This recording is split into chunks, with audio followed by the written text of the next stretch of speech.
ते रुद्रमन्यवौतो दैघवे नमः बाहुभ्यामुदते नमः जाते रुद्र शिवातनूरघोरा पापकाशिनी दयानस्तन्वाशन्तमया गिरिशन्ताभ्यजागशेः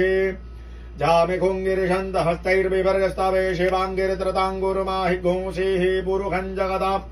शिवेन वचसात्वा गिरिशाच्छापदामशेजधानः सर्वमे जगदयक्ष्मघ्नो सुमनः असत अध्यवोचदधिवक्ता प्रथमो दैभ्योऽभिखगा अहिंश्च सर्वाञ्जम्भयन् सर्वाश्च जातु धान्योद्धराचीः परासुव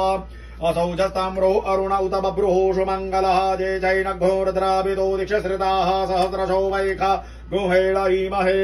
असौ चोब्ब सर्वति नीलग्रीवो विलोहितः उतैनङ्गोपा अदृसरन्नदृसरन्नुदहर्जः